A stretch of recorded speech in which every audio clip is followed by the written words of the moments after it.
નમસ્કાર દર્શક મિત્રો, એક્ટ ગુજરાતમાં આપણું સ્વાગત છે.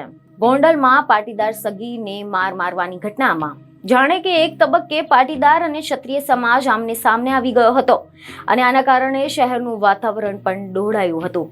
પરંતુ આ વિવાદ કોઈ મોટું સ્વરૂપ લે તેની પહેલા જ પાટીદાર અને ક્ષત્રિય સમાજના આગેવાનોએ સમાધાન કરી લીધું છે.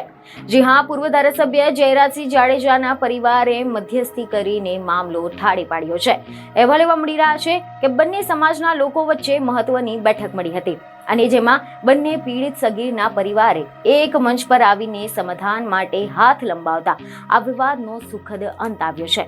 આ બેઠકમાં જયરાજસિંહ જાડેજા, અલ્પેશ ઢોલરિયા, અશોક પીપળિયા તથા ગોપાલ શિંગાળા, કનકસિંહ જાડેજા અને મનસુખભાઈ સખિયા, લક્ષ્મણભાઈ પટેલ હાજર રહ્યા હતા. અહેવાલ એવા મળી રહ્યા છે કે આ સમાધાન બાદ જયરાજસિંહ જાડેજાએ જણાવ્યું કે દરેક સમાજનો હું આભાર માનું છું, પરંતુ ગોંડલને બદનામ કરવામાં કોઈએ કંઈ જ બાકી રાખ્યું નથી. આવી બધી વાતોમાં નહીં પડતા અને શાંતિ અને સલામતીનું આ પરિણામ આવ્યું છે. જ્યારે ગોંડલને બદનામ કરવાનો પ્રયત્ન થશે ત્યારે આપણે બધાએ સાથે મળીને જવાબ આપીશું.